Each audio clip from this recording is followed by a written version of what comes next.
Oke Pak, silakan langsung aja, juga boleh kalau bisa berdoa dulu, boleh. Bebas Pak. Saya siap, serahkan waktu ini Ya, ke Bapak baik. Elias. Terima kasih Pak Hendrik. Sama-sama. Shalom, selamat malam Bapak Ibu semua.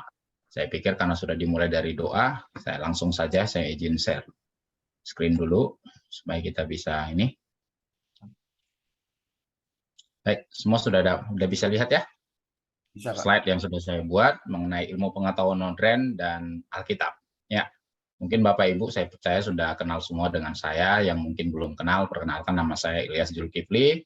Nah, saya aslinya orang Aceh Bapak Ibu, namun saya dibesarkan dan sekarang di Sumatera Utara bersama dengan keluarga. Itu saja perkenalan singkat, dan kalau Bapak Ibu lihat latar belakang itu tidak, yaitu channel edukasi Kristen Murtadin, dan Bapak Ibu bisa temukan banyak hal, pelajaran-pelajaran baik dari Islam, Yahudi, dan Kristen di sana, dan pendekatan-pendekatan tekstual criticism, karena memang saya dipercayakan di Lembaga Penerjemahan Alkitab sebagai tekstual criticism Perjanjian Baru dan Perjanjian Lama. Ya, itu saja. Seperti yang mungkin sudah Bapak Ibu dapatkan, tentang tema kita malam hari ini adalah berkaitan dengan ilmu pengetahuan modern dan Alkitab. Apakah ilmu pengetahuan modern yang mengkoreksi Alkitab, atau Alkitab yang mengkoreksi ilmu pengetahuan modern, atau bertolak belakangkah kedua ini? Nah, kita lihat di sini, dan seperti apa respon kita terhadap Alkitab dan terhadap ilmu pengetahuan modern. Nah, kita mulai aja. Beberapa orang skeptis bertanya kepada saya, atau mungkin juga kepada Bapak Ibu, tentang ketidakcocokan Alkitab dengan ilmu pengetahuan modern. Nah, salah satunya itu adalah urutan penciptaan, yang mana tumbuhan sudah ada duluan daripada matahari. Nah, bagaimana proses fotosintesisnya? Nah, kadang kita melihat seperti itu. Saya percaya kita semua yang hadir di sini adalah Bapak Ibu yang sudah lebih senior dari saya, yang lebih duluan tahu tentang apa yang namanya dengan fotosintesis. Dan saya percaya kita adalah orang-orang yang educated, kita sudah mendapat pendidikan, mulai dari bangku sekolah yang SD sampai yang tertinggi. Bahkan sudah ada yang sampai ke luar negeri juga untuk mengenyam pendidikan di sana. Nah, yang kedua nanti kita akan bahas tentang mana duluan, bumi dulu yang ada atau matahari. Nah, dua hal ini dulu yang akan kita bahas malam hari ini Bapak Ibu, dan mungkin nanti kita akan banyak berdiskusi di sesi diskusi, namun kita fokuskan dulu kepada dua hal ini. Nah, kita bahas dulu yang pertama, tumbuhan sudah ada sebelum matahari ada. Nah, ini yang saya sampaikan tadi. Fotosintesisnya bagaimana begitu ya. Nah, kita lihat di dalam Kejadian pasal yang pertama. Kalau kita lihat di sana di ayat 11, 12 ya, kita baca aja langsung biar cepat ayat 12. Tanah itu menumbuhkan tunas-tunas muda, segala jenis tumbuh-tumbuhan yang berbiji, dan segala jenis pohon-pohonan yang menghasilkan buah yang berbiji. Allah melihat bahwa semuanya itu baik, jadilah petang dan jadilah pagi, itulah hari ketiga. Nah, tumbuhan berbiji itu sudah ada di hari ketiga. Sementara matahari, benda penerang, di ayat 16 kita lihat di situ, maka Allah menjadikan kedua benda penerang yang besar itu. Nah, itu termasuk matahari, bulan, bintang-bintang, itu ada hari keempat. Nah, ini yang menjadi pertanyaan kan. Nah, tumbuh-tumbuhan diciptakan hari ketiga, matahari diciptakan hari keempat. Bukankah ini telah mematahkan argumentasi bahwa Alkitab itu benar secara secara pengetahuan Pak Jul? Karena tumbuhan memerlukan matahari pada proses fotosintesisnya. Nah, saya setuju bahwa tumbuhan memerlukan cahaya untuk proses fotosintesis. Tapi kita jangan lupa bahwa pada hari pertama Tuhan sudah menciptakan cahaya atau terang, Bapak Ibu. Nah, kalau kita lihat dari sisi etimologisnya, nah saya bukan ahli botani Bapak Ibu, saya bukan ahli biologi, saya adalah orang yang belajar, walaupun saya pernah belajar tentang biologi, tentang yang lain.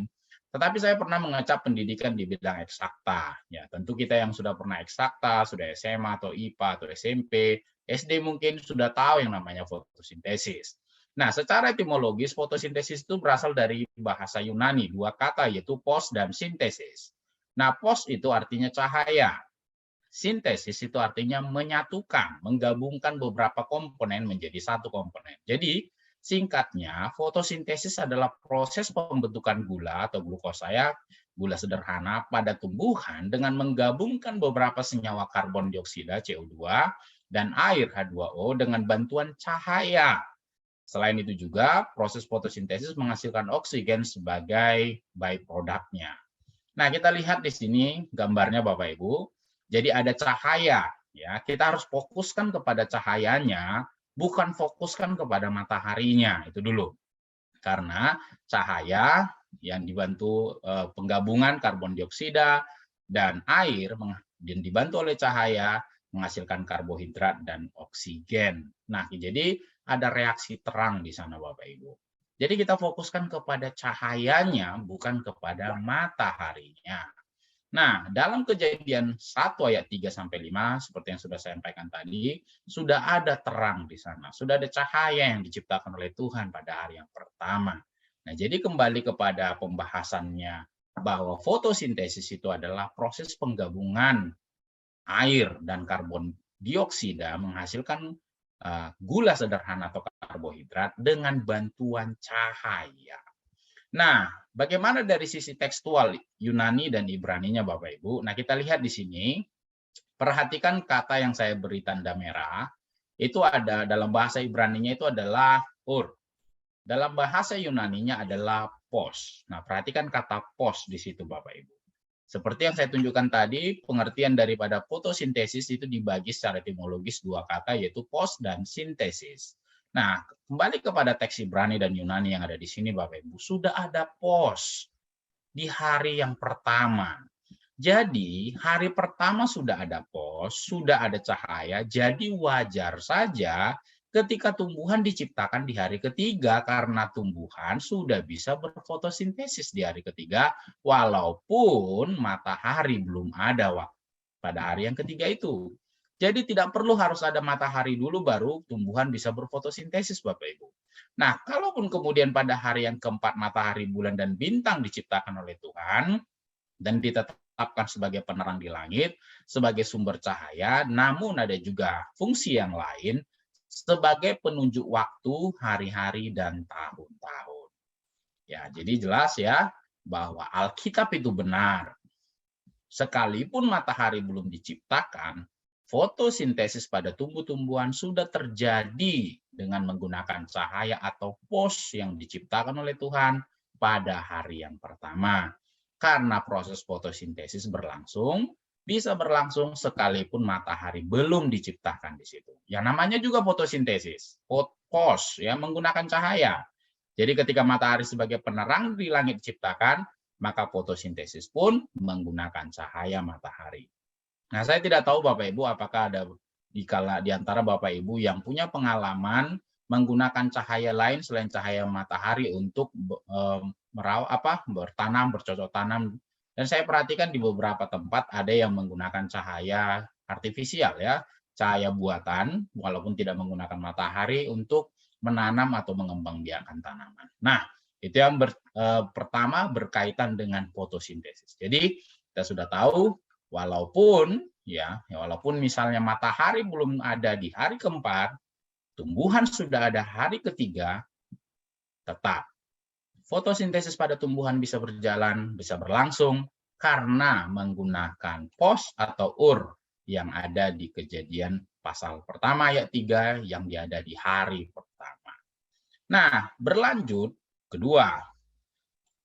Kalau begitu berarti sudah matahari itu lebih muda daripada bumi dong Pak Jul. Kan begitu yang muncul di pikiran kita. Nah, bagaimana dengan teori-teori pembentukan tata surya?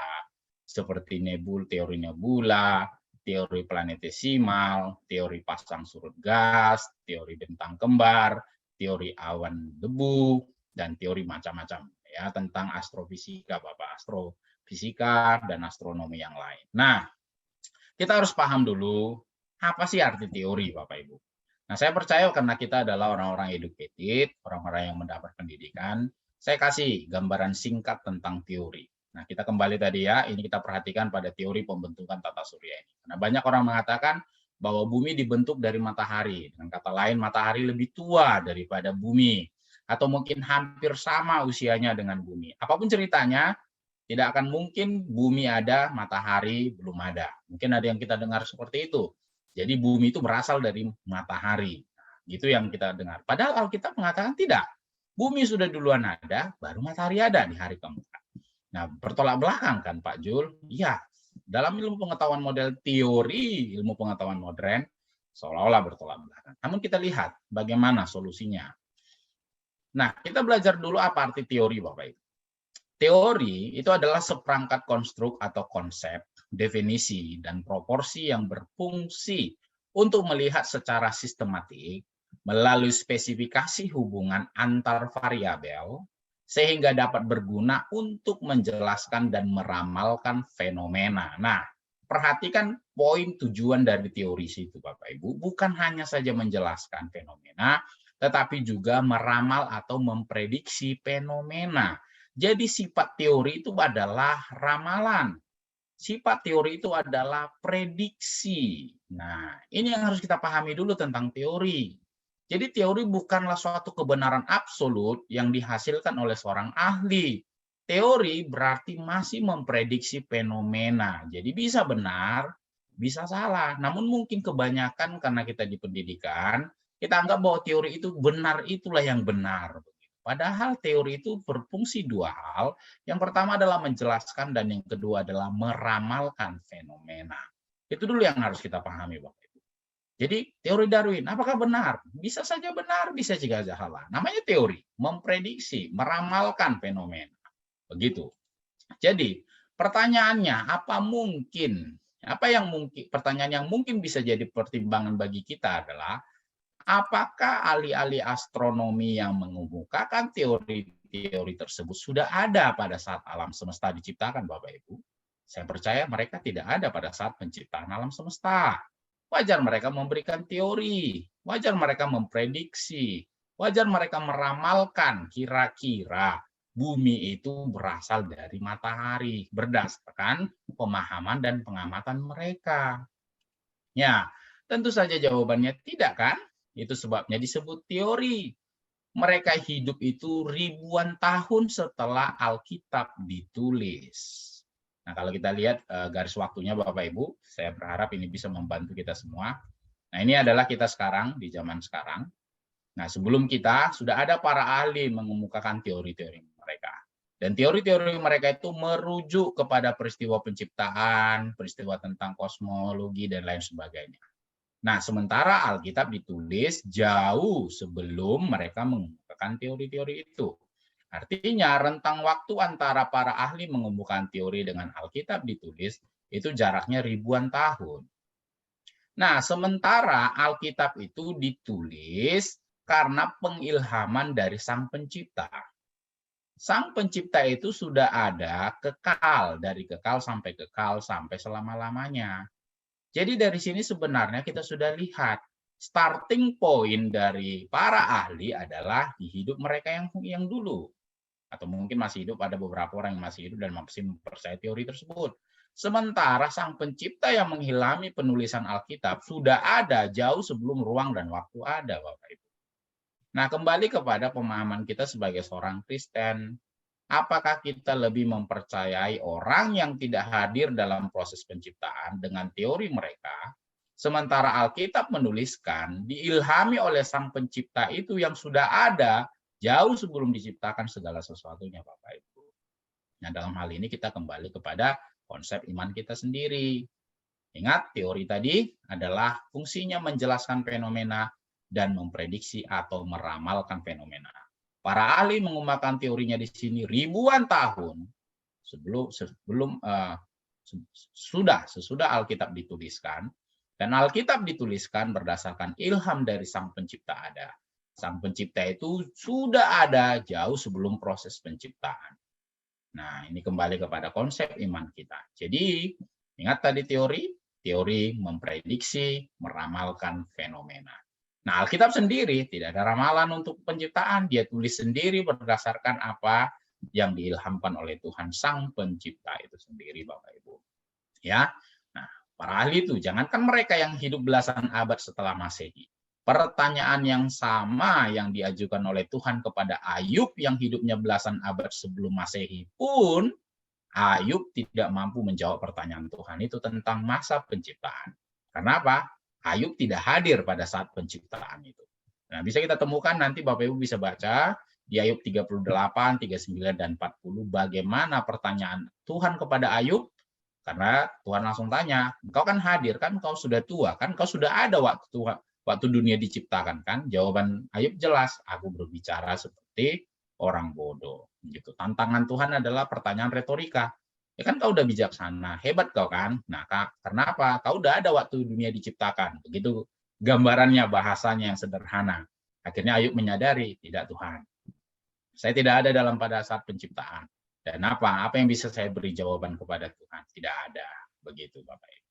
Ya, jadi kalau Sang Pencipta itu sudah ada sebelum dunia diciptakan, dan dia mengilhami bagaimana alam semesta ini diciptakan, maka saya secara pribadi, Bapak Ibu, saya lebih percaya kepada Sang Pencipta itu dibandingkan dengan teori-teori yang dikemukakan oleh ahli-ahli astronomi yang mereka sendiri tidak ada pada saat penciptaan dan tidak bisa membuktikan kebenaran teori mereka lewat kehadiran mereka, lewat observasi mereka pada saat penciptaan dunia berlangsung.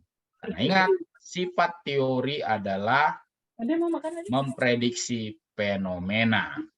Jadi kalau Alkitab menerangkan bahwa bumi berdua yang ada daripada matahari, berarti saya lebih percaya dengan apa yang disampaikan Sang Pencipta itu, Bapak Ibu. Karena kitab suci itu diilhami oleh Sang Pencipta itu. Daripada teori-teori yang dikemukakan oleh ahli astronomi yang hidupnya ribuan tahun setelah Alkitab ditulis. Ya. Jadi, nah, bagaimana dengan peredaran planet-planet mengelilingi matahari, Pak Jul? Nah, itu tentu kita akan bisa bahas. Dari sini saja kita sudah lihat bahwa teori-teori mereka sifatnya memprediksi. Jadi, nah Pak Jul orangnya, kalau saya sesuai dengan Alkitab, Pak, Bapak Ibu. Jadi apa yang dituliskan oleh Alkitab, saya yakini sepenuh hati, karena Sang Pencipta itu, seperti garis waktu tadi, sudah ada jauh sebelum proses penciptaan. Sementara para ahli modern mengemukakan teori-teori mereka itu ribuan tahun sesudah Alkitab ditulis. Nah, kita ada zaman sekarang. Nah, dalam hal inilah kita bisa melihat bahwa teori itu tidak mengkoreksi Alkitab, Bapak Ibu. Kalau kita paham bahwa teori itu memprediksi atau meramalkan fenomena. Mungkin itu saja materi pendahuluan dari saya, Bapak Ibu. Mungkin kita lebih enak dalam hal sesi diskusi, supaya ini bisa menambah pengetahuan dan wawasan kita semua. Saya kembalikan kepada Pak Hendrik.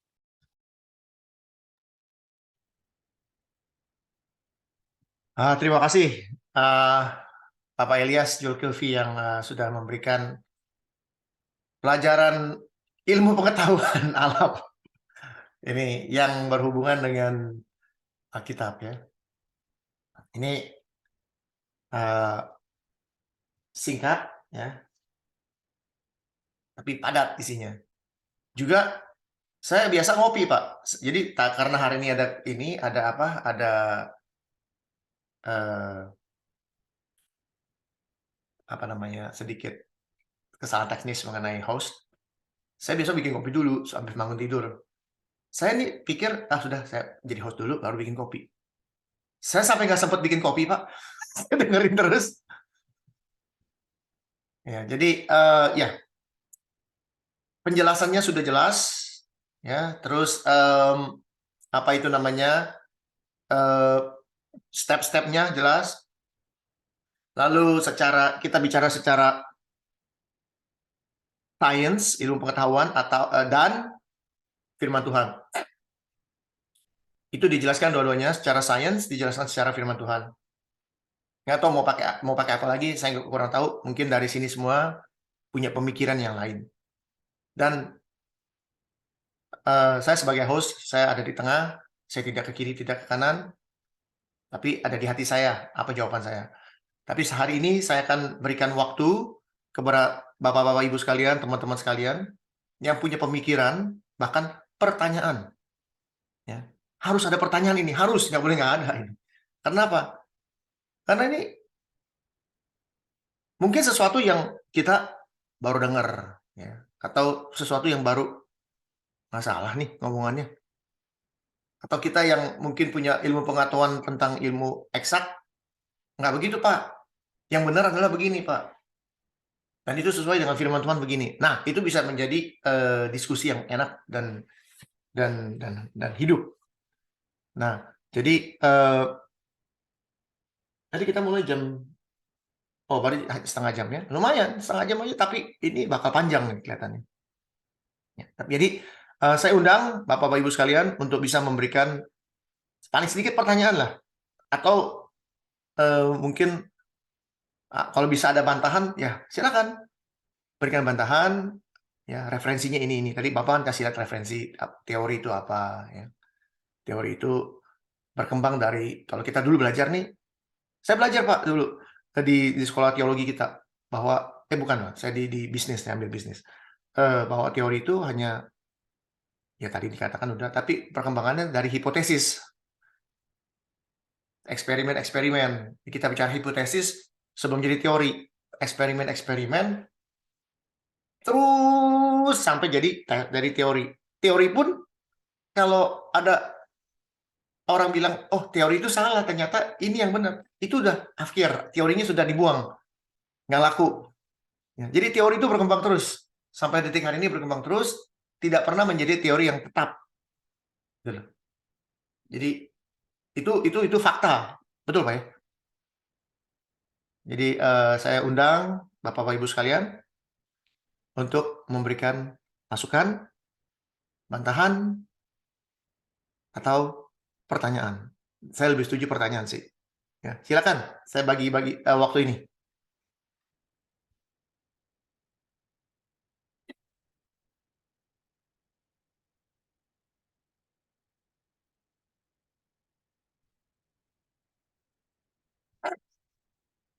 Ada Pak, Ibu, waktunya. Ini buat saya sih kesempatan bertanya. Beneran.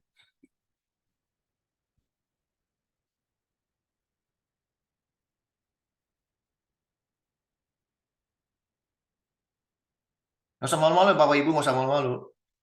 Salah pun juga nggak masalah. Kenapa? Kalau salah dibenerin, kan kira-kira gitu. Dikoreksi.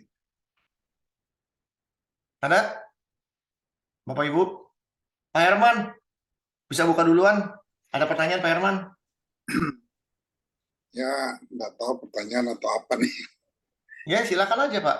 Kan tadi apa ini disebutkan bahwa ternyata teori itu bertentang agak berbeda dengan kitab suci ya. Dan juga saya ingat juga bahwa teori Darwin juga bahwa manusia itu dari monyet. Padahal kalau kita lihat penciptaan di Alkitab, itu Tuhan membentuk dari tanah dan dihembuskan nafasnya, kemudian menjadi manusia. Jadi, tapi banyak ahli beranggapan bahwa teori itu bisa saja benar karena ada kenyataan-kenyataan di alam ini yang mengatakan bahwa ada teori evolusi. Jadi misalnya dulu binatang itu gede sekali atau dia tinggal di laut, kemudian dia tubuh kakinya dan menjadi binatang yang melata gitu. Nah itu teori-teori itu. Nah menurut Pak Ilyas bagaimana pandangannya? Juga kalau saya melihat banyak sekali mungkin Pak Ilyas latar belakangnya di situ juga ya, orang Kedar gitu, di Alkitab Al-Quran mereka itu ada selalu mengatakan bahwa Al-Quran itu sesuai dengan ilmu pengetahuan.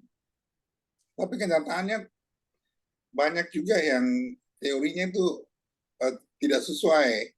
Karena ada yang dia bilang bahwa bumi itu datar gitu. Mungkin waktu itu mereka melihat lurus ya, karena belum ada ini. Jadi bumi datar, kemudian matahari terbenam di lumpur, ada kata-kata begitu. Nah, jadi mereka mengatakan bahwa ilmu pengetahuan dan Al-Quran itu sejalan. Sedangkan tadi kita lihat teori ini banyak sekali yang, karena teori ini kan berasal dari hipotesis. Tapi menurut Pak Ilyas memang ada benarnya bahwa para yang membuat teori itu tidak hadir waktu saat penciptaan itu. Nah, itulah kira-kira pandangan Pak Ilyas gimana tentang evolusi. Mungkin ada juga benarnya ilmu pengetahuan tentang evolusi dari dulu binatang yang mirip begini kok dia jadi begini. Jadi dia ada perubahan-perubahan juga. Sampai Darwin juga mengatakan bahwa dulu kita monyet kok. Padahal sampai hari ini monyet juga tetap ada gitu. Harusnya sudah tidak ada monyet kan, sudah manusia semua gitu. Ya, makasih Pak Henry. Ya, makasih Pak. Silakan Pak. Baik Pak, jadi saya setuju dengan Pak Herman. Namanya juga teori, kembali kepada definisi teori tadi Pak. Jadi pemahaman kita tentang teori itu akan memudahkan kita memahami bahwa tidak semua teori benar begitu. Walaupun mereka menjelaskan fenomena ada fosil yang berubah dari yang satu menjadi yang lain, terus berubah yang pada yang lain.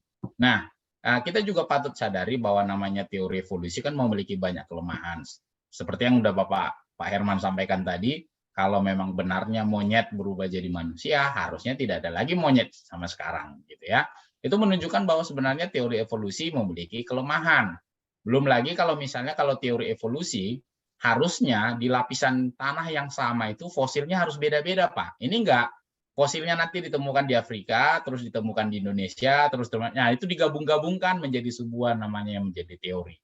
Nah, harusnya kalau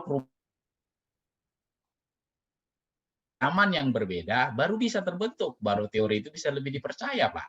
Nanti enggak fosil nanti manusia Homo erectusnya nanti di sini, sapiensnya di sini, Neandertalnya nanti di Jerman. Nah, ini yang digabungkan menjadi sebuah teori. Kan tidak cocok. Harusnya pada tempat yang sama, zaman yang berbeda, nah baru kita bisa lihat bahwa ada benarnya teori ini. Ini tidak. Tempatnya berbeda, zamannya berbeda. Tapi kalau tempatnya sama, misalnya begini, kita dari kecil sampai besar di tempat yang sama, kita bisa amati, Pak. Kita bisa observasi bagaimana perubahan kita, bagaimana pertumbuhan kita. Nah, ini tidak. Kita tidak di tempat yang sama, objeknya berbeda, daerahnya berbeda, zamannya berbeda. Nah, ini adalah salah satu bentuk kelemahan dari teori evolusi. Ya aja, seperti yang tadi saya sampaikan, seperti teorinya. Teori itu adalah memprediksi fenomena. Walaupun dia bisa menjelaskan fenomena, tapi gambarannya. Nah, yang paling ampuh adalah apakah Darwin hadir pada saat penciptaan manusia? Tentu tidak. Apakah Darwin bisa hidupnya sudah di zaman Abraham atau di zaman Adam? Tentu saja tidak. Bagaimana dia memprediksi ribuan tahun sebelum dia? Ya itulah yang disebut dengan teori. Nah, berkaitan dengan Islam yang dikatakan bahwa Al-Quran itu benar secara ilmu pengetahuan, saya pikir itu hanya sebuah kebetulan, Pak. Nah, kita bisa lihat sendiri, mungkin di YouTube channel saya sudah saya sebutkan juga bahwa menurut Al-Quran, sperma laki-laki dan perempuan itu dari tulang punggung, Pak. Nah, tentu kalau mana tahu ada Bapak Ibu yang dari medis di sini, ya saya bukan orang medis, tapi saya pernah belajar tentang alat-alat reproduksi manusia, laki-laki dan perempuan.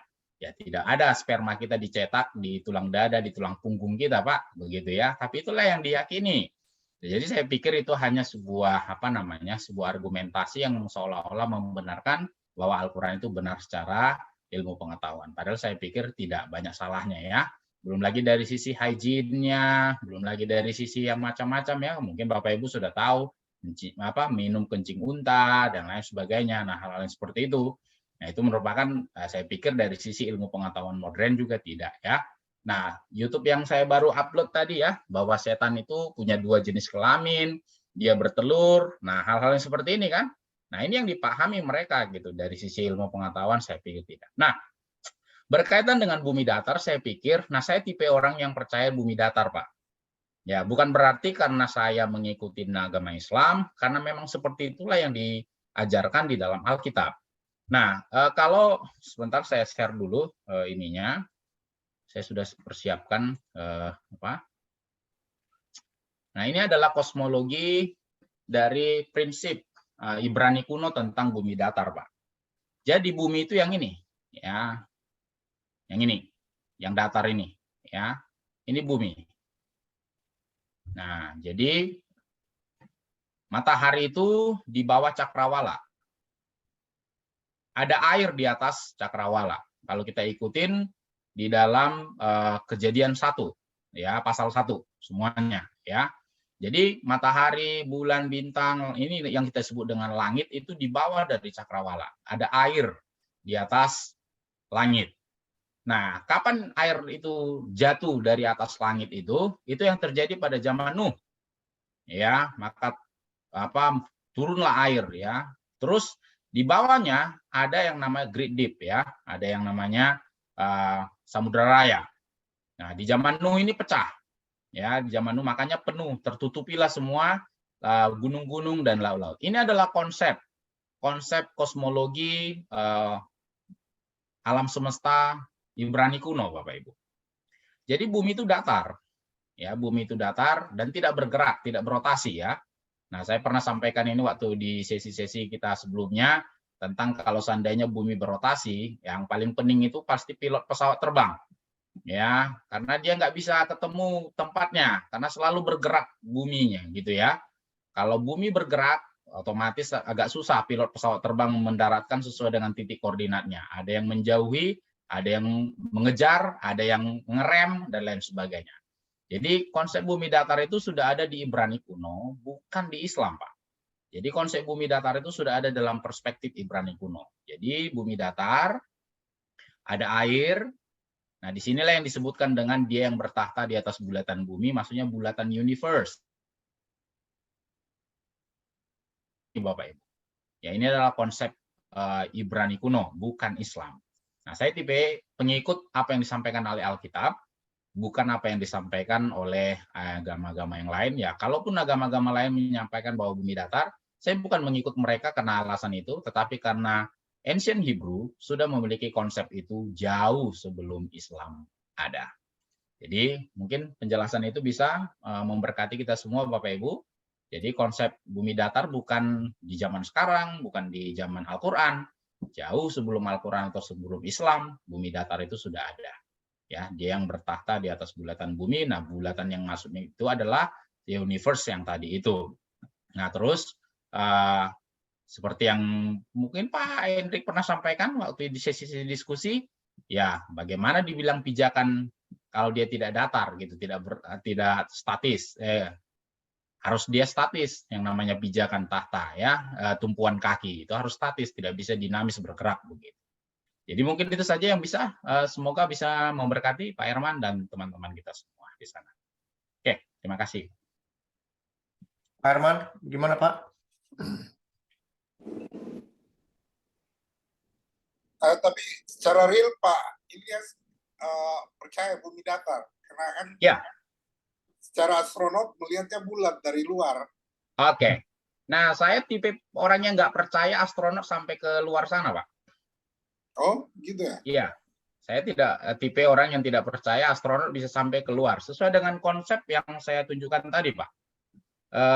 Ini, ya. Ini.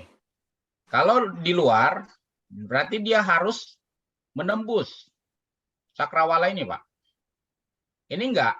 Dia melihat. Dan kalau kita lihat sendiri, sebenarnya kalau Bapak Ibu yang punya pengalaman dengan kamera dulu, kalau kita pakai drone, semakin naik ke atas, dia makin bulat, Pak. Ya, semakin bulat. Bumi jadi bulat terkesan, gitu. Berbeda sekarang mungkin yang sudah pakai kamera G Pro, ya.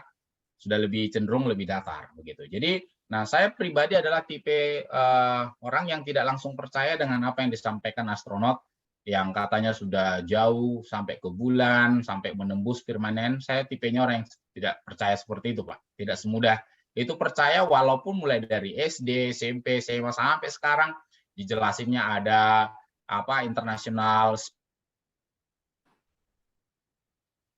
tipe orang yang yang tidak mudah sepercaya itu mengatakan bahwa bumi bulat karena sudah dilihat dari ruang angkasa. Begitu, Pak. Iya. Ya, jadi bagi saya, Pak Ilyas, karena pengertian Pak Ilyas ini agak melawan pikiran saya selama ini. Anti mainstream. Saya berpikir bumi bulat dan dia berputar pada sumbunya sendiri dan dia saling berputar dengan tata surya yang lain, kan? Iya, saya tipenya orang yang tidak percaya karena memang ya puji Tuhan Bapak Ibu, saya baru pulang dari Osaka, dari Jepang. Nah, saya pikirkan, saya juga berpikir di pesawat ya, mungkin Pak Hendrik di Atlanta waktu dari Indonesia gitu, sama ada ibu kita yang di Belanda. Saya berpikir kalau seandainya bumi berputar, pesawat naik ke atas, saya pikir pesawat tidak perlu naik, Pak. Tidak perlu bergerak. Dia hanya cukup tunggu aja begitu nanti bumi, oh udah sampai di Belanda, dia turun aja begitu ya. Logikanya begitu bagi saya dulu, Pak. Kalau bumi berputar, pesawat cukup di atas saja. Nah, kan bumi berputar. Nah, kalau dia nanti, oh udah sampai di Belanda, oke, dia turun aja seperti helikopter. Namun faktanya tidak, Pak. Kita harus menunggu di pesawat dengan kecepatan hampir 1000 km per jam, dan kita harus menunggu sampai 8 jam atau 12 jam ke Eropa, ke Amerika, transit di Narita. Nah, saya pikir itu menunjukkan bahwa kita bergerak, Pak. Berpindah dari satu lokasi ke lokasi yang lain, bukan data. Berarti Ya. Pak Ilyas, pengertiannya itu datar ini dia sebenarnya tetap bulat, tetapi dia tidak berputar menurut Pak Ilyas ya. Iya. Karena kalau dia datar terus-terus, kita juga tidak akan sampai ujung-ujungnya karena datar aja gitu. Padahal kita akan pernah kembali ke itu. Jadi konsepnya dia tidak berputar pada sumbunya. Iya, kalau dia berputar pada sumbunya, menurut Pak Ilyas, saya taruh saja kapal laut di sini, dia berputar ya, saya tidak usah pakai mesin, tiba aja di sana. Benar, Pak. Asal pakai kompas. Iya, Pak. Gitu, Pak. Itu ya pengertiannya ya. Benar, Pak. Benar. Ya, jadi nanti tetap saya sesuai coba dengan yang di dalam Alkitab. ini. Ya, di Alkitab kalau kita baca, sebentar saya munculin ayatnya bahwa bumi ini ya, bumi tidak berotasi itu di Mazmur ya, Mazmur 93 ayat 1, Pak. Ya, di Mazmur 93 ayat 1 itu kita bisa temukan bahwa bumi itu tetap ya, tidak bergerak. Ya. Jadi saya pribadi adalah kalau dari sisi ilmu pengetahuan, saya adalah orang yang ya saya juga bisa untuk menggunakan rumus-rumus fisika, kimia, termodinamika untuk itu, Pak. Untuk menjelaskan tentang fenomena alam. Tetapi dari sisi iman, saya percaya dengan apa yang dituliskan oleh Alkitab dibandingkan dengan teori-teori, Pak. Nah, saya pernah juga sampaikan ke teman-teman bagaimana Yesus bisa berjalan di atas air dengan rumus termodinamika dan persamaan Bernoulli. Nah, saya tipenya orang seperti itu, Pak. Bagaimana saya membuktikan bahwa Alkitab benar secara dilatasi waktu dengan T1 sama dengan T0 per 1 kurang V kuadrat per C kuadrat. Nah, membuktikan bahwa Allah itu kekal dari T-nya. Nah, saya tipenya orang seperti itu, Pak. Jadi secara empiris bisa. Jadi Alkitab itu melebihi dari semuanya. Makanya saya pernah sampaikan bahwa teologi adalah ibu dari ilmu pengetahuan. Ya, takut akan Allah adalah sumber pengetahuan, Pak. Jadi bagi saya, dengan belajar semakin banyak teologi, maka semakin banyak ilmu pengetahuan yang sebenarnya tersingkap, yang tidak disampaikan. Berbeda dengan teori ya. Kembali tadi pada definisi teori yang saya sampaikan, ya saya percaya Bapak Ibu di sini mungkin sudah ada yang sudah sarjana, sudah master, atau mungkin sudah ada yang doktor ya. Kalau misalnya kita nyusun tesis atau disertasi, kita kan selalu dibatasi ya. Kalau misalnya referensi kita itu jangan sampai lebih dari 10 tahun. Artinya karena sudah usang apa yang diteliti orang di zaman 10 tahun yang lalu begitu. Kita selalu merujuk kepada jurnal-jurnal terbaru. Seperti yang disampaikan Pak Hendrik tadi, bahwa ya apa yang sudah ada itu berkembang terus. Jadi teori yang sudah kalau salah sudah dibuktikan sudah jadi expired gitu ya. Itu saja mungkin Pak. Jadi, Ilyas, satu lagi Pak Ilyas. Siap Pak, siap. Menurut Pak Ilyas konsep adanya siang dan malam itu kan ada satu perubahan kan? Iya, Pak. Kalau dia tetap tidak berputar, berarti tidak ada pagi, tidak ada malam, tetap gitu aja. Benar. Nah, itu terjadi di kutub 6 bulan. Karena dia mataharinya tetap. Tapi kita kan ada proses pagi sampai malam kembali, kemudian malam sampai kembali. Iya. Itu Pak, nah, itu ada konsep perputaran menurut saya itu. Benar, pasti. Yang berputar itu bukan buminya, tapi mataharinya yang mengelilingi, Pak. Seperti konsep yang ada di dalam Yosua ya. Kalau kita baca di dalam kitab Yosua, ya kitab Yosua 10 ayat 12 sampai 13, yaitu matahari itu mengelilingi bumi, gitu ya. Jadi bagi saya konsep siang dan malam itu karena matahari dan bumi yang berotasi, Pak, terhadap bumi, ya. Jadi matahari, bulan itu yang berotasi terhadap bumi. Makanya ada konsep malam, Pak. Dan saya pikir memang sudah sekarang sudah ada, kalau kita lihat di di internet atau di YouTube atau di yang lain, bagaimana menjelaskan bumi dan matahari itu mengelilingi bumi yang datar di bawahnya. Saya pikir nanti kita bisa kita temukan, Pak, bisa kita searching itu gambarannya. Jadi bumi itu lebih besar daripada matahari sesuai dengan konsep kosmologi Brani kuno, begitu ya, Pak. Bukan matahari yang lebih besar daripada bumi, begitu.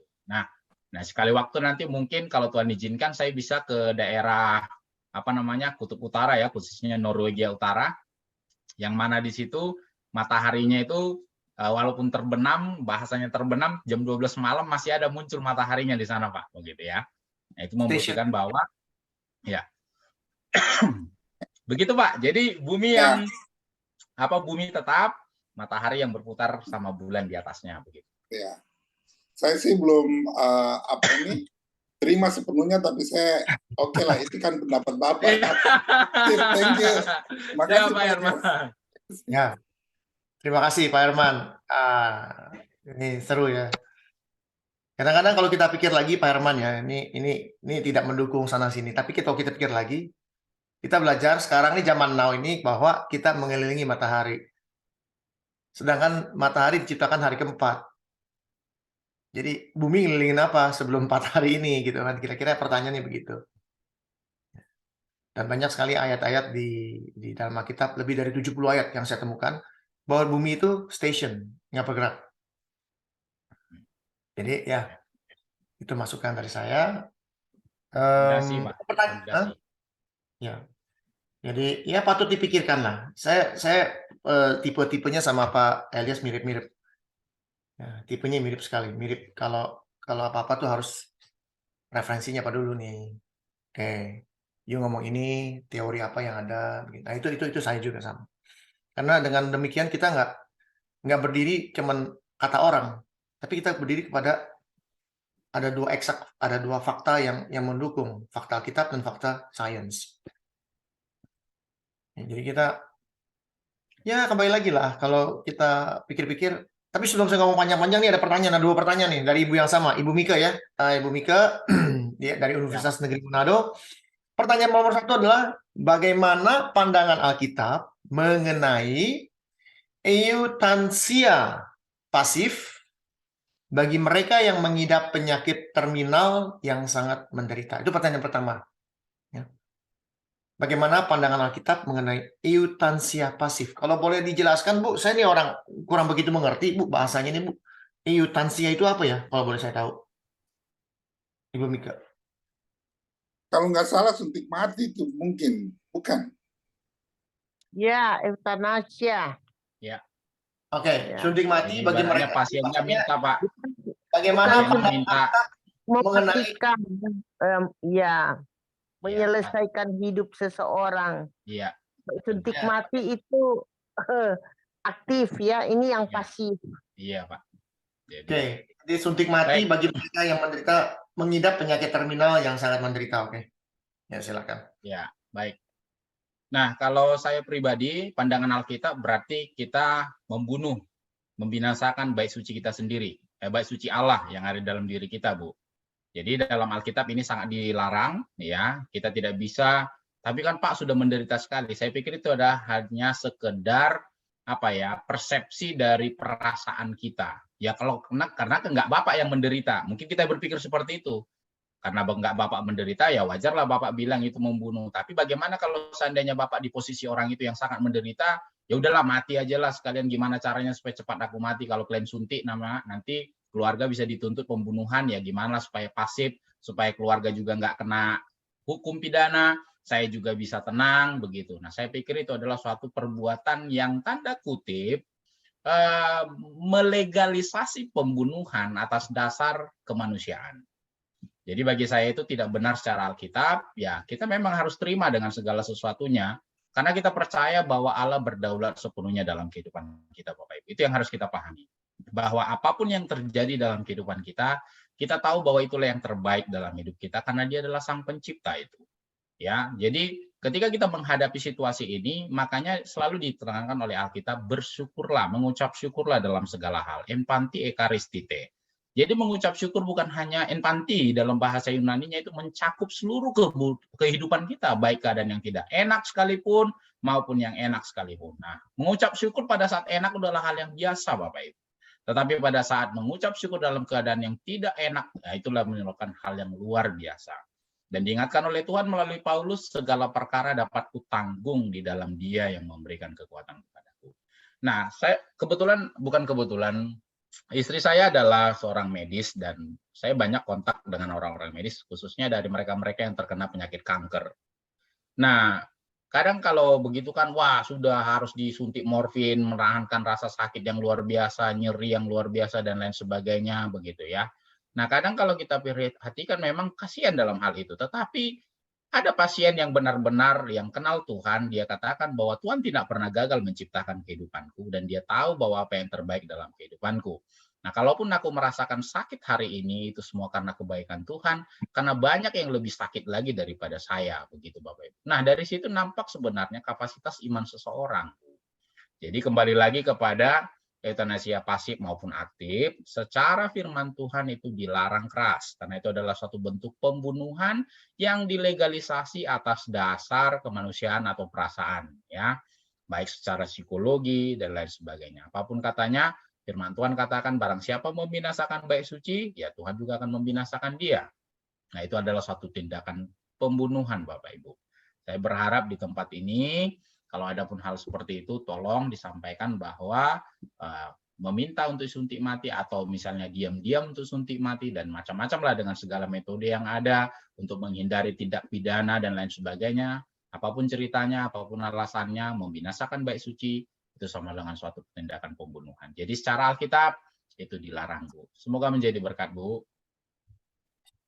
Gimana Ibu? Sudah bisa dimengerti Bu ya? Terima kasih. Ya Ibu Mika, terima kasih. Dan kalau saya boleh tambahkan, saya mah orangnya gampang-gampang aja Bu. Suntik mati sekarang sama mati juga Bu. Namanya udah terminal. Tinggal nunggu waktunya aja, tinggal nunggu. Ya, tapi kan mengurangi sakit. Ya sama aja, disuntik juga sakit. Nggak langsung mati gitu kan. Jadi tinggal tunggu waktunya. Dan itu saya setuju ya. Saya setuju dengan pembicara. Oke, pertanyaan kedua Bu. Pak, dari Ibu yang sama, dari Ibu Mika. Kemajuan teknologi komputer sepertinya tidak tertahankan, setuju. Termasuk kemungkinan diciptakan program yang dapat membaca isi pikiran manusia dan menuangkannya dalam bentuk tulisan pada layar komputer. Bagaimana pandangan Alkitab mengenai hal ini? Oke, silakan Pak. Oke. Nah, saya percaya bahwa sehebat apapun komputer zaman now akan zaman yang akan datang tidak akan bisa membaca semua isi pikiran manusia, Bapak Ibu. Karena bagaimanapun komputer diciptakan yang terbatas ya. Jadi segala sesuatu yang terbatas dikerjakan dengan cara yang terbatas, hasilnya pasti terbatas. Memang empirisnya ada ya, empirisnya ada. Tetapi untuk semua saya pikir tidak. Hanya Tuhan yang bisa menyelidiki hati manusia dan mengetahui hati manusia dan sesuai dengan firman-Nya ya, bahwa Dia yang lebih tahu isi hati kita lebih dari kita, Bu. Jadi saya percaya bahwa sehebat apapun komputer maupun superkomputer di zaman yang akan datang sampai sebelum Tuhan Yesus datang, tidak akan bisa membaca pikiran, membaca semua isi manusia. Tetapi algoritma apa yang dipikirkan manusia seperti misalnya membuat robot humanoid dan lain sebagainya, saya pikir bisa. Itu hanya sifatnya seperti empiris, tetapi untuk yang full-nya saya percaya tidak. Apapun ceritanya bahwa Alkitab tidak akan pernah salah dalam memberikan sebuah statement karena dia adalah sang kebenaran. Dia berasal dari sang kebenaran, Bu Mika. Jadi komputer maju, saya setuju. Bisa membaca pikiran, mungkin sebagian, tetapi seluruhnya tidak. Karena hanya Allah yang bisa mengetahui isi hati kita, Bapak Ibu. Lebih isi pikiran kita lebih daripada superkomputer. Jadi membaca pikiran saya pikir boleh, empiris, ya sama seperti kalau teknologi komputer sekarang atau teknologi IT sudah dipakai untuk bidang medis, bidang yang lain, ya seperti sekarang udah ada ChatGPT,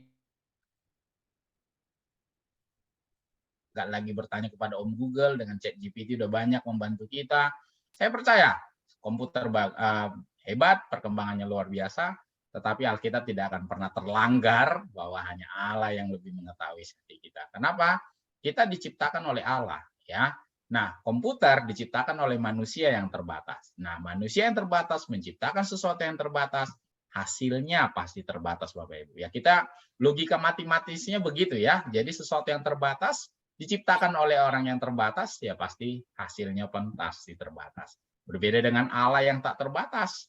Kalau dia menciptakan, berarti segala sesuatunya menjadi terbatas. Mungkin bisa membantu Bu Mika, Tuhan berkati. Ya, terima kasih Pak. Mari Nah. Bu. Ya, sesuatu yang terbatas, ciptaannya pasti terbatas. Itu aja yang gampang, ya Pak ya. Yang tidak terbatas itu cuma punya Tuhan, that's it.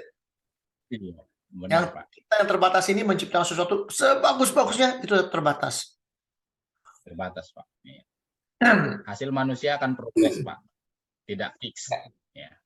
Ya, lalu Silakan. begini, Bapak-bapak Ibu di sini mungkin dari tadi nih dengerin Pak Zul ini bilang begini, empiris. Mungkin pada bingung. Kalau saya dulu bingung. Karena dulu saya jadi sekolah, belajar empirisme itu apa. Saya kasih bahasa yang gampang. Ya, baik Bapak Ibu yang tidak tahu apa ada empiris. Bapak biasanya ngomong empiris. Banyak orang nggak ngerti Pak, saya yakin empiris. Di sini siapa yang ngerti empiris boleh jelaskan. Ya, gitu. ya. Empiris itu boleh saya jelaskan adalah belajar dari pengalaman dan observasi. Itu empiris. Itu yang gampang bahasanya. Nah, contohnya gini misalnya nih. Menurut statistik, orang lebih suka piara kodok daripada piara anjing. Itu empiris. Jadi itu bisa dipatahkan. Empirisnya bisa dipatahkan. Itu nggak benar. Itu jadi kita melihat pengalaman kita dan observasi kita atau pengamatan kita. Itu empiris. Ya, jadi ya ngerti nih. Jadi Bapak bilang empiris supaya kita ngerti bahasa empiris itu apa. Dulu saya juga nggak ngerti Pak. Tapi di sekolah saya diajarin itu empiris. Kalau tadi etune, itu saya nggak tahu. Oke, sudah dijawab. Ada lagi pertanyaan yang lain? Atau masukan? Ibu Lydia ada? Pertanyaan? Selamat datang, Pak Rian. Pak Rian datang agak lambat. Saya mau kasih tahu, hari ini kita belajar mengenai sains dan Alkitab. Ya. Alkitab. Sains yang Ya, mengatakan bahwa tumbuhan itu kan butuh fotosintesis. Kok bisa ada sebelum ada matahari? Kok bisa berbuah, bahkan berbiji matahari? Tumbuhan diciptakan hari ketiga, matahari diciptakan hari keempat. Tapi kok tumbuhan bisa berbuah dan berbiji tanpa matahari? Tadi dijelaskan oleh Pak Jul. Di sini sebenarnya nggak butuh matahari. Yang dibutuhkan fos atau cahaya atau terang. Di mana sudah diciptakan hari pertama. Pada mulanya ada terang. Jadi ini mengenai sains. Orang berlomba-lomba.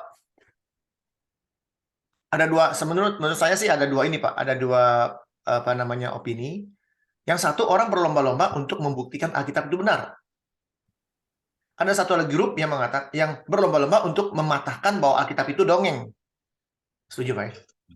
Dan itu pakai sains.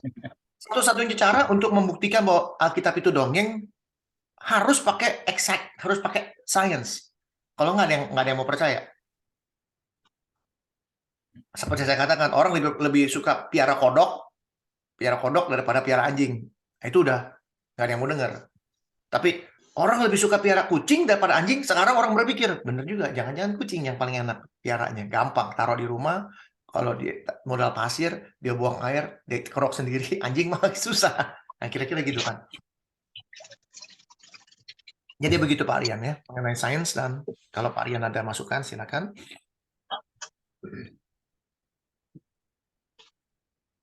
Kita sebenarnya mengucap syukur ya bahwa Tuhan menciptakan semuanya itu kan tidak sama dan yang manusia ciptakan. Saya kasih contoh ya. Oksigen Tuhan ciptakan begitu ada siklus ya. Jadi dikatakan bahwa tumbuh-tumbuhan itu mengeluarkan oksigen untuk manusia, tapi manusia mengeluarkan CO2 untuk dipakai oleh tumbuhan. Jadi yang Tuhan ciptakan itu pasti sempurna, karena Dia adalah sempurna. Tapi yang manusia ciptakan banyak masalah. Contohnya kita lihat manusia ciptakan mobil. Bagus untuk manusia pakai, tapi mobil itu bisa dampaknya negatif. Asapnya bisa merusak, mencemari udara dan sebagainya. Ini kan satu fakta yang terjadi dalam kehidupan kita. Makanya tadi saya dengar Pak Zulkifli mengatakan bahwa Tuhan menciptakan itu sesuatu itu kan karena Dia adalah Allah yang tak terbatas. Tapi kalau manusia sangat terbatas, mana bisa manusia menciptakan sesuatu bisa mencapai sesuai apa yang Tuhan ciptakan, jadi tidak mungkin ya. Tidak mungkin, Jadi Pak. kita bersyukur tidak mungkin. Tidak mungkin. Yang terbatas bisa menyamai yang tak terbatas itu tidak Ya. mungkin. Tidak Itu namanya mission impossible. Jadi kita bersyukur. Contoh misalnya kita lihat Pak Zulkifli dapat oksigen. Saya juga dapat oksigen yang sama. Orang yang di dalam penjara dapat oksigen. Nah, kita yang di luar penjara bukan penjahat juga dapat oksigen yang sama. Itulah kasih Tuhan. Amin. Dia tidak membeda-bedakan kita. Tapi kita bagaimana? Nah, orang yang jahat kita penjarakan dia di dalam penjara. Betul nggak? Tapi Tuhan kasih oksigen yang sama. Betul nggak, saudara? Ya, dia tidak beda-bedakan. Tapi kayak kita manusia yang terbatas ini suka membeda-bedakan. Si A harus begini, si B harus begini. Itu polarisasi yang terjadi sehingga timbul satu gap-gap dalam kehidupan manusia. Tapi Tuhan yang kena sang kasih itu Dia kasih tanpa batas, kasih yang sempurna. Hari ini orang di dalam penjara dapat oksigen sama dan kita. Yang di penjara dapat matahari yang sama, kita juga dapat matahari yang sama. Itulah menunjukkan bahwa kasih Allah itu sempurna, tidak pernah berubah. Walaupun manusia berubah. Betul nggak Pak Zulkifli? Benar, Pak. Walaupun manusia menjadi jahat, berubah, jadi Allah penjahat. tidak akan pernah berubah, Pak. Allah Karena itu tidak sifatnya, berubah. Pak. Dari kekal sampai kekal, Pak. Dia tetap mengasih oksigen yang sama. Nah, ini yang perlu kita perhatikan bahwa walaupun kita tidak setia, Allah tetap setia sama kita. Iya, benar. Nah, puji Tuhan, itulah sifat Allah kita seperti itu. Tidak Nah, berubah. kita harus mempraktikkan sifat Allah dalam hidup Amin, kita. Pak. Amin. Jadi menjadi serupa dengan Kristus itu mempraktekkan sifat-sifat itu, Pak. Menjadi seperti dengan Kristus, begitu, Pak. Semoga menjadi berkat, Pak Rian. Amin. Terima kasih Pak Zulkifli. Mari, Pak. Mari. Saya belajar juga dari Bapak nih. Sama-sama belajar, Pak. Kita juga saling menajamkan sesama. Amin, Pak Zulkifli. Tuhan berkati pelayanannya. Tuhan berkati, Pak. Semua tulisan-tulisan Bapak itu banyak bermanfaat, terutama audiovisual yang disampaikan melalui YouTube itu bagus sekali ya. Tuhan berkati. Tuhan dipermuliakan, Pak. Amin. Ya, terima kasih Pak Lian yang sudah memberikan masukan. Ada lagi yang ini bisa memberikan masukan atau pertanyaan mengenai sains dan Alkitab? Hal-hal yang ya seru-seru aja. Ya, kalau bisa bikin pertanyaan yang nggak bisa dijawab sama Pak Zul, gitu aja. Yang gampang. Jadi sebelum Pak Jerry ada Pak? Pak Jerry gimana nih Pak Jerry? Seru kayaknya nih. Nggak ada Pak. Nggak ada Pak ya? Berat Pak. Berat. Yang tanaman batu. Berat mana sama batu? Keras berat Pak. Sebenarnya sih nggak berat Pak. Sebenarnya tuh kalau kita udah ngerti, kayak saya nih, saya udah biasa dengar, udah ringan lah buat saya ringan. Pak Jerry nggak pernah dengar jadi agak berat. Karena kita menyelidiki Alkitab itu pasti lari, pasti saya yakin pasti larinya ke kejadian. Kok bisa ini gitu loh? Pasti kita diarahkan ke sana. Gitu. Jadi kita ngerti banyak hal yang ini apa? Yang Siap. Yang baru ya. Maka saya bilang Daniel 12 ya. dikatakan bahwa ilmu pengetahuan akan bertambah-tambah katanya. Pengetahuan akan robot, pengetahuan akan angkasa luar, ilmu pengetahuan komputer segala macam itu akan bertambah. Ternyata salah baca. Pengetahuan akan firman Tuhan ditambahkan di akhir zaman. Bertambah-tambah makin bertambah. Karena apa? Ya silakan Ibu. Terima kasih Ibu Mika. Terima kasih atas sertanya. Juga terima kasih pertanyaannya dahsyat. Sesuatu yang baru buat saya itu tadi eutansia pasif. Aduh, terima kasih banyak Ibu. Saya belajar itu. Saya nggak tahu. Terima kasih Bu ya. Jangan bosan-bosan. Terima Ya. kasih. Ya. Pamit ya. Yuk Udah silakan. malam. Nah, gitu loh. Jadi apa namanya hal-hal baru ya. Apa berkembang. Karena apa? Karena makin hari ini sains makin hari makin menjepit Alkitab. Tapi Tuhan sudah bilang di buku Daniel akan kubuka. Dimateraikan akan kubuka di akhir zaman. Dibuka sekarang orang-orang kayak ya kita ini sekarang belajar dibukakan kan pola pikir. Kira-kira gitu. Ada lagi? Mungkin Ibu Ruth ada unek-unek Bu. Terima kasih. Tidak, Pak Zulkifli, bolehkah dikasih PowerPoint-nya? Boleh Bu, boleh. Ya, saya akan Nanti sharing PowerPoint-nya. Nanti saya Terima akan share. kasih. Baik, Tuhan baik. Yesus Bu, baik. memberkati. Tuhan berkati, Tuhan berkati. apa ada di grup Pak ya? Di grup FWF ada nggak Pak? Ada. Ya, tolong Pak diberikan Pak PowerPoint-nya Pak. Siap. Oke, terima kasih Bu Ruth. Pak Yohanes ada Pak Yohanes sebelum kita masuk kepada Raja Alor di sini. Itu tadi Pak, saya lagi mikir terus ini lagi nyari-nyari ayatnya itu di mana itu Pak. Kalau Apa tuh? bumi itu datar kan ada ujungnya Pak ya. Tapi kalau bulat itu kan tidak ada ujungnya. Ya. Itu yang saya cari-cari ayat-ayat firman-nya.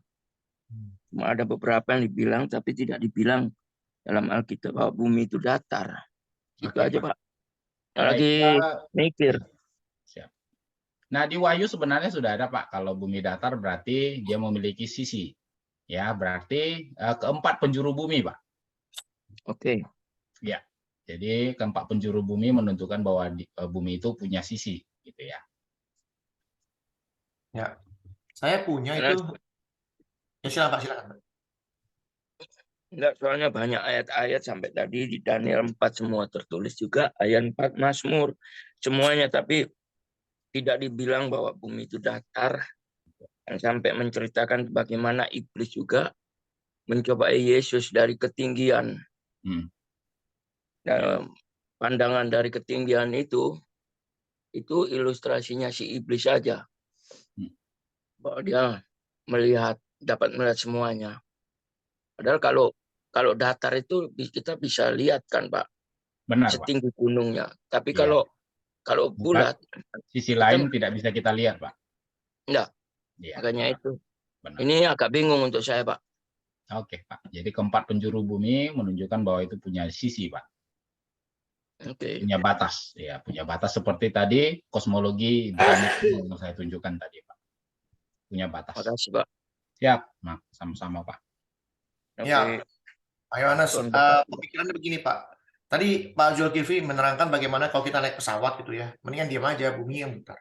Tapi bisa dipatahkan dengan teori bahwa yang itu kan karena atmosfer kita itu masuk dalam bumi, jadi ikut muter. Oke, no problem. Oke, sekarang astronot keluar dari sistem bumi, bikin foto, kok buminya bisa diem? Padahal perputaran bumi cepat sekali. Itu aja pikirannya nggak apa-apa. Kira-kira gitu ya. Jadi, Terima kasih Pak. Ya, makasih. Oke, ada lagi sebelum masuk ke Pak Weli. Pak Weli ada Pak Weli, pertanyaan Pak Weli. Pak Weli nih biasanya pertanyaan dahsyat-dahsyat nih. Pak Weli.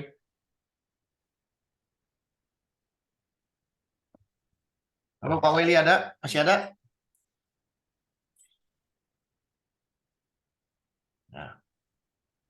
Ya, kalau nggak ada, kita masuk ke dalam Raja Alor. Pak Freddy, silakan Pak Freddy. Ya, terima kasih.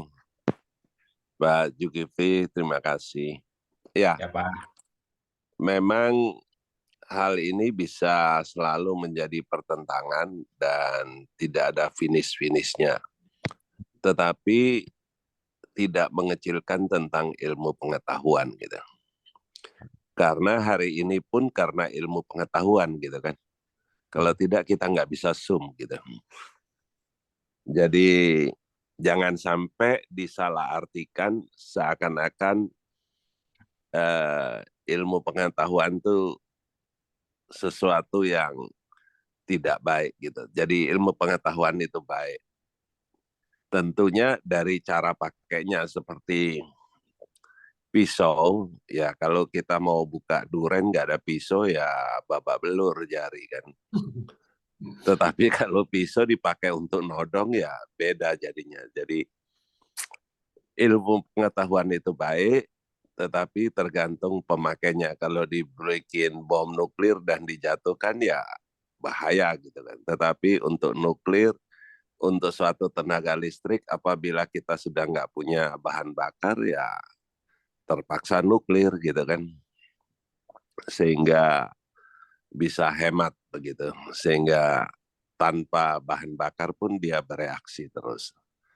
Jadi itu bisa diperdebatkan, masing-masing mempunyai data-data, dan saya yakin dan percaya kita masing-masing bisa membaca firman Tuhan dan mempunyai data-data yang konkret. Mungkin saya ingin memberi gambaran gitu yang diceritakan Pak Zulkifli sehingga tidak ada, mungkin tepat atau salah saya juga belum tahu apa yang dimaksud Pak Zulkifli, tapi saya mau memberikan contoh seperti bulatan daripada kalau kita ke luar negeri bisa beli oleh-oleh itu bulatan yang ada Natal, ada salju, ada apa Sinterklasnya gitu. Kalau kita pencet cetek di bawahnya maka menyala dan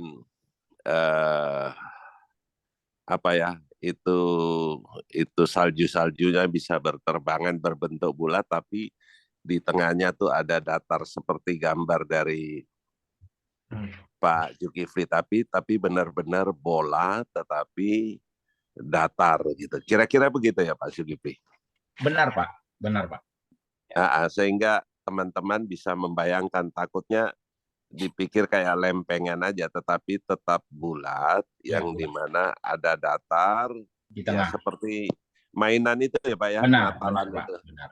Nah, Jadi itu ada bola kristal ada datar begini, gitu ya. Jadi Sinterklasnya ada di sini, kalau kita pencet langsung keluar begitu ya Pak. Nah gambarnya, jadi di dalam bola kristal itu. Nah bulatan yang kristal itulah yang menggambarkan firmanen atau apa tadi Pak, cakrawala Pak.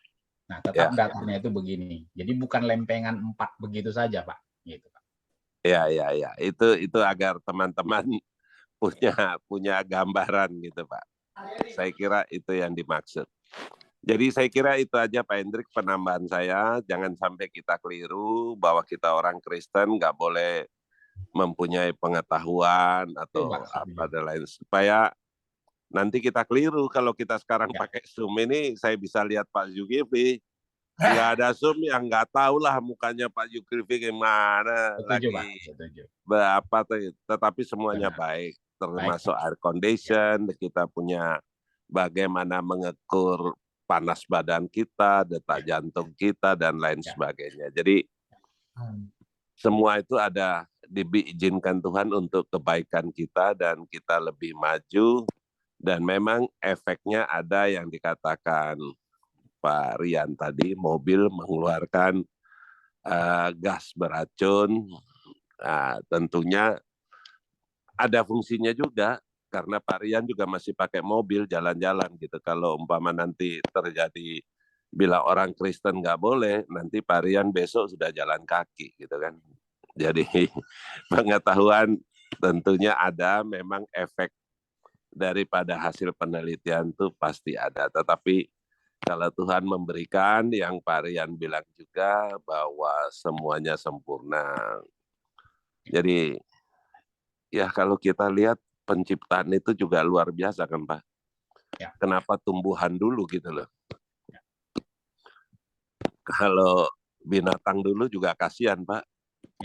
Ini Pak. Nanti dia makan apa Pak gitu, dan ambil udaranya dari mana gitu kan, oksigen sudah diproduksi dulu gitu.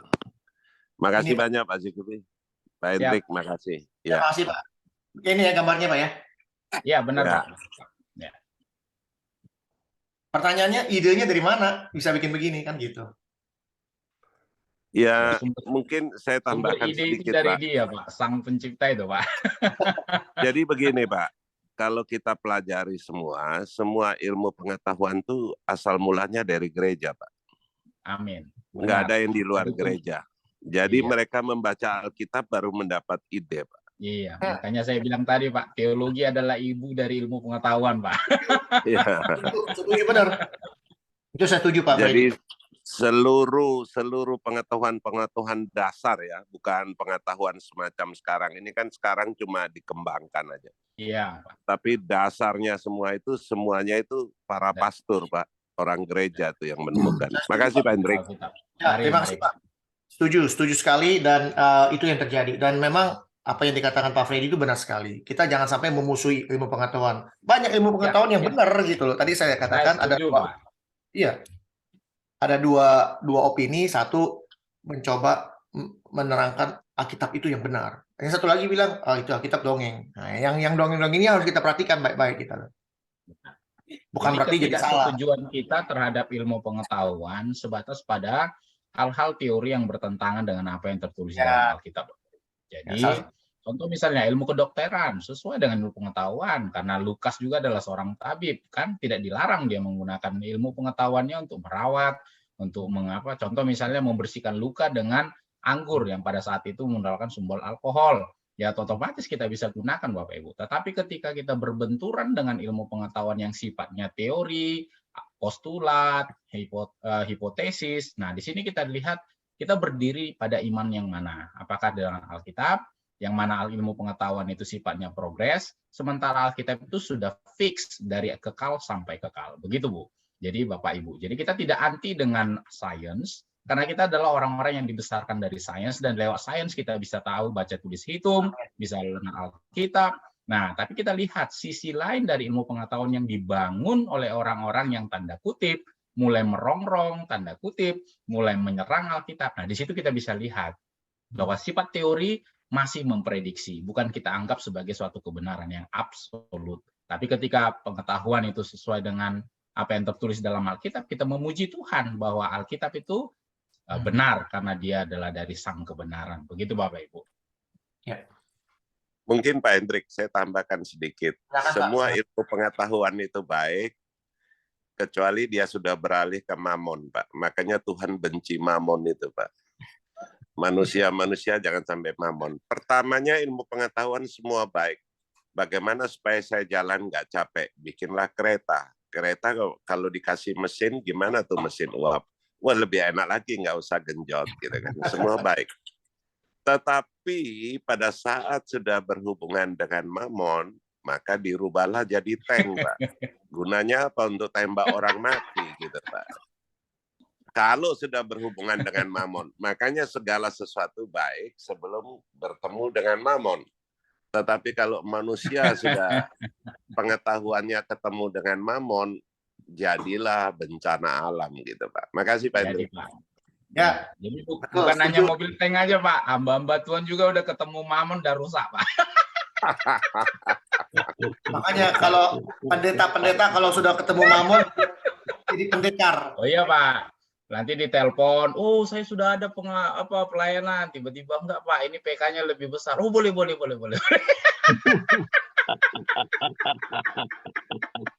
Susah Pak, iya karena mamon mulai dukung-dukung partai ini, mulai dukung-dukung yang gini. Ah itu seperti yang dibilang Pak Freddy sama Pak, ketemu dengan mamon rusak Pak.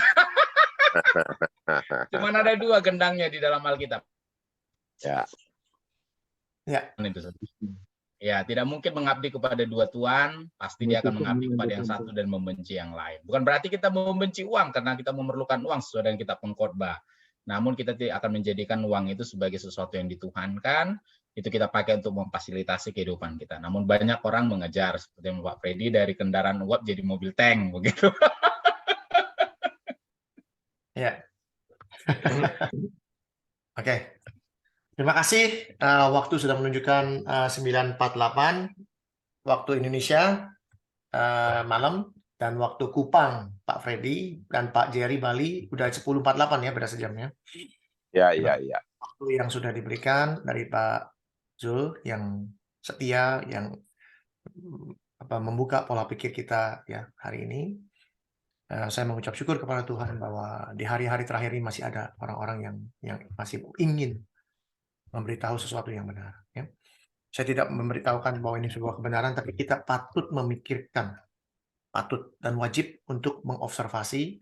Bukan berarti kita terima semua seperti kata Pak Herman. Saya nggak terima dulu, tapi saya akan observasi. Itu yang benar. Ya.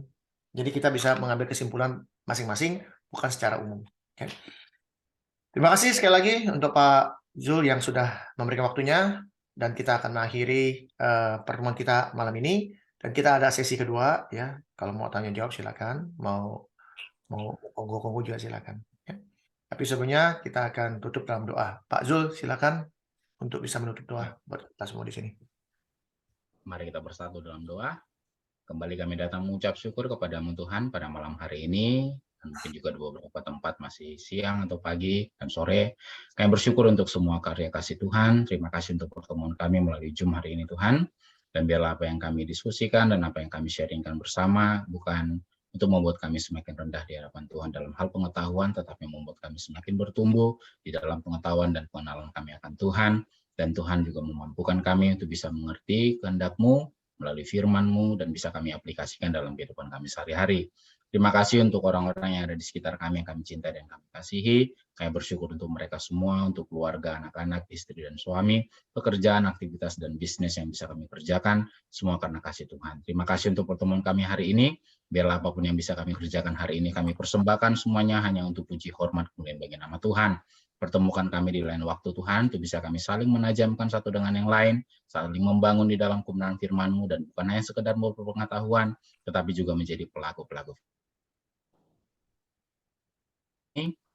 maupun yang tidak hadir Tuhan, karena satu dan lain hal, karena penyakit, Tuhan yang menolong menyembuhkan penyakit mereka, menjamah bagian tubuh mereka yang sakit, dan memberkati obat yang mereka konsumsi, sehingga mereka bisa kembali pulih dan bisa bersama-sama berdiskusi dan saling membangun satu dengan yang lain.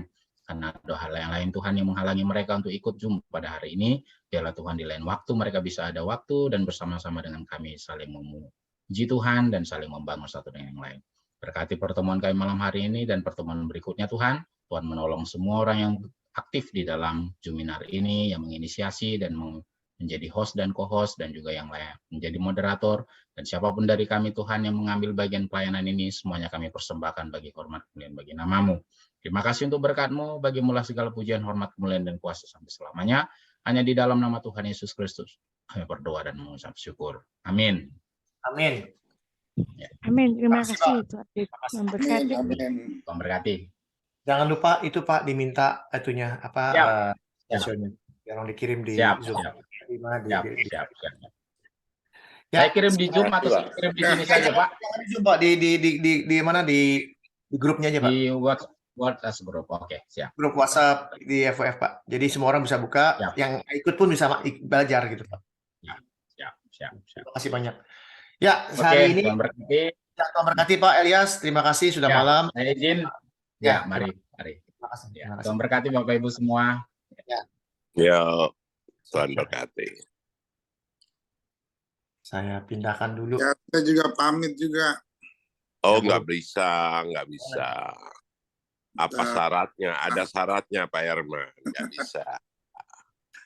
Pak Herman masih segar soalnya Pak Hendrik, lihat tuh. Saya sedang tidak kuat lagi. Oh. Jadi Pak Herman, gini Pak Zul itu punya pemikiran sama saya tuh sejak saya sudah belajar banyak. Kayak begitu pikiran saya. Beneran. Jadi, kok begini ya? Kok begitu ya? Jadi banyak pertanyaan Pak. Semakin kita pelajari makin banyak pertanyaan. Ya. Iya. Pak, hostnya sudah saya pindah ke Pak Freddy Pak ya? Yo, thank you. Iya begitu Pak. Jadi kok bisa ya bumi hari pertama ciptain kok matahari keempat tuh kita muter-muterin matahari gitu loh. Cari selidikin latar belakangnya siapa, kenapa kayak gitu. Tapi kalau ilmu pengetahuan yang lain sih bagus semuanya, ilmu fisika, ilmu kimia, yaitu terus komputer segala macam itu oke, bagus buat saya. Tapi hal-hal yang sifatnya apa ya Pak Freddy bilangnya, membuat Alkitab itu jadi kayak dongeng, nah itu perlu saya selidiki supaya jangan sampai tuh sains bilang begini, yakin, kira-kira gitu. Tahu nggak sekarang ini, zaman sekarang ini ya, ada movement tentang membuktikan bahwa apa yang NASA ngomong nggak benar. Banyak orang-orang awam udah saking gregetan bilang bumi, karena dari tahun 70-an sampai hari ini yang mengeluarkan gambar bumi cuma NASA. Cuma NASA doang yang kasih gambar di bumi. Akhirnya mereka bikin roket terus. Kita mau lihat juga di bawah itu ada apa. Jadi nggak perlu NASA, saya mau lihat sendiri. Bikin roket rame-rame semua pada orang Amerika terutama. Gitu loh. Sampai ada satu video kalau mau cari ya, roketnya nyentuh air di atas, terus ngambang. Roketnya nyentuh air beneran di atas tuh, nggak jadi kayak nabrak sesuatu, terus kayak bunyinya, kita tuh kayak di dalam air tuh, bung, gitu loh. Sampai begitu loh orang sekarang. Lagi kenceng nih masalah ini. Saya udah sering lihat gitu. Dan sekarang NASA sudah mulai shifted mulai mau memberitahu bahwa bumi begini, yang ada hal-hal yang lain begini. Karena udah banyak orang dorongan NASA udah mulai gimana gitu kan. Itu yang saya perhatikan sampai hari ini. By the way, saya mesti siap-siap dulu, saya mau ganti ke handphone, juga komputer saya habis ini ngerekam, langsung masuk ke YouTube. Pak Freddy silakan Pak. Yuk, makasih.